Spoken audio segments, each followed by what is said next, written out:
जीवन दादा, जिस तरह से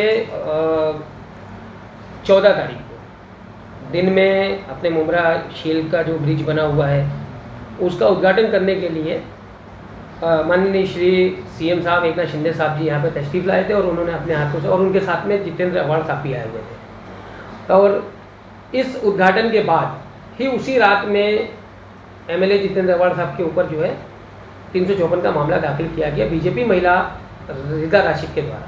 तो इस संदर्भ में क्या आप कहना चाहेंगे सर? सबसे पहले जो सीएम साहब की जो ओपनिंग थी ब्रिज की, उसमें हम लोग खुद गए थे। अवार्ड साहब का सपोर्ट करने के लिए हमारे कल्याण ग्रामीण से पूरी टीम गई थी, उसमें हम लोग भी शामिल थे। और जिस वक्त ये घटना हो गई थी हम लोग उधर ही थे। और वहाँ का जो वीडियो जो वायरल हो गया है वो पूरे महाराष्ट्र ने देखा है।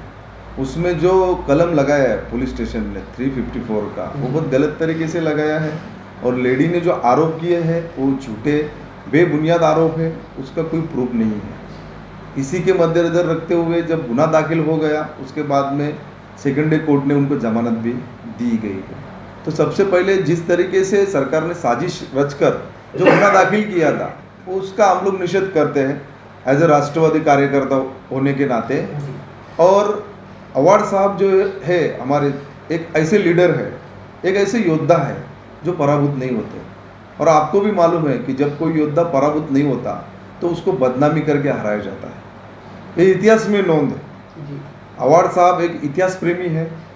छत्रपति शिवाजी महाराज के ऊपर उनकी स्टडी अच्छी है, उनका इतिहास गहराई से उन्होंने पढ़ा है, समझा है। और इसी के चलते हुए विवियाना मॉल में भी एक इंसिडेंट हुआ था, जो पिक्चर लगी थी हर हर महादेव, उसको वो पिक्चर में जो शिवाजी महाराज के बारे में जो इतिहास दिखाया जा रहा था वो गलत तरीके से दिखाया जा रहा था। इसकी उन्होंने निंदा की थी और विरोध भी किया था। तो वो विरोध करने के बाद में भी एक एफआईआर उनके ऊपर दाखिल हुआ था। अगर छत्रपति शिवाजी महाराज का सच्चा इतिहास कोई दिखा नहीं सकता तो कम से कम इस तरीके की पिक्चरें बना के उनकी बदनामी ना करो, विवाद ना पैदा करो। हम लोग की वो डायरेक्टर लोगों से अपील है। और हमको बहुत प्राउड है और नाज भी है अवार्ड साहब के ऊपर कि छत्रपति शिवाजी महाराज के बारे में जो गलत तरीके से इतिहास दिखाया जा रहा था उसका उन्होंने विरोध किया है। उसके बाद से ही उनको टारगेट करना शुरू हुआ था।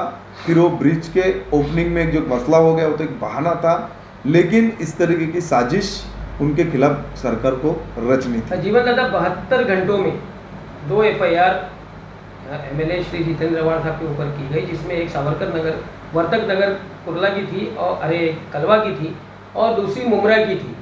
जो कलवा में एफआईआर हुई उस वक्त भी सारे एनसीपी कार्यकर्ता और जितने पदाधिकारी हैं सबको मैसेज के द्वारा जो है ये सूचित कर दिया गया था कि आप सभी लोग वहाँ पर पहुँचें। मुमरा में टोटल 18 नगर सेवक, पूर्व 18 नगर सेवक जो है एनसीपी के हैं। दादा, आप भी वहाँ पर पहुँचे होंगे। वहाँ टोटल कितने सपोर्टर मुमरा से वहाँ पर थे? जिस तरह से राजन नारायण कीने के ऊपर भी आरोप लगाया जा रहा है कि ये इनके परिवार के वहाँ पर कोई नहीं था। हम लोग जब कलवा नाके पे पहुँचे थे, हमारी कल्याण ग्रामीण की टीम जब पहुँची थी तो मोरेश दादा की उपस्थिति थी वहाँ पर।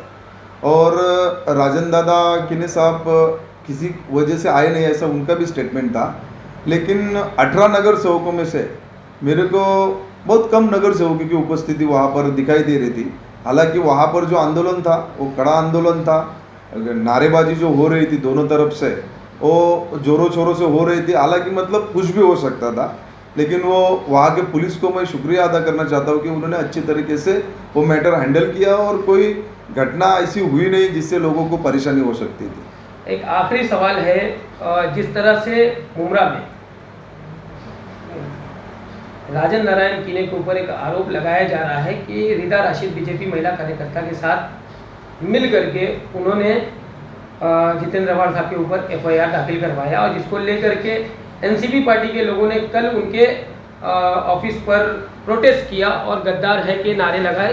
तो क्या लगता है दादा, इतने वर्षों की राजनीति में आपको कि जिस तरह से राजन नारायण कीने अपने आप को एनसीपी का वफादार बोलते हैं और शमीम खान साहब कलवा मुमरा अध्यक्ष वो जो हैं बोलते हैं कि एनसीपी हमारा एक परिवार है, और ये पारिवारिक झगड़े जो है इसको लेकर के परिवार वाले ही परिवार वालों के ऊपर लांछन लगा रहे हैं, तो क्या होना चाहिए? देखिए, मैंने भी कुछ मीडिया के चैनल के थ्रू से राजन दादा के ऊपर जो आरोप लगाए गए थे एनसीपी कार्यकर्ता लोगों ने, उसका उन्होंने पूरा खुलासा किया है और उन्होंने बात रखी है कि मेरा ये घटना से कोई ताल्लुकात है नहीं और सीएम साहब जो है उनके बरसों पुराने फ्रेंड भी हैं और उनका घरेलू रिलेशन भी है। वही रिलेशन को मद्देनज़र रखते हुए उन्होंने उनको न्योता दिया था।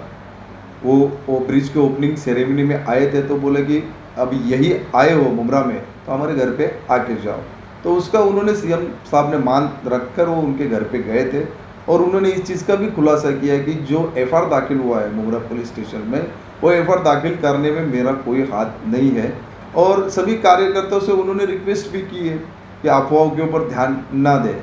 तो अभी सवाल बचता है कि एनसीपी में जो विवाद हो रहा है वो गलत तरीके से मीडिया के चैनल वाले हो गए, उसके बारे में अपोजिशन जो है वो गलत तरीके से मैसेज फैला रहे हैं। तो ये मिसअंडरस्टैंडिंग का मामला है और मुमरा कलवा एनसीपी या ऑल महाराष्ट्र एनसीपी एक परिवार है। तो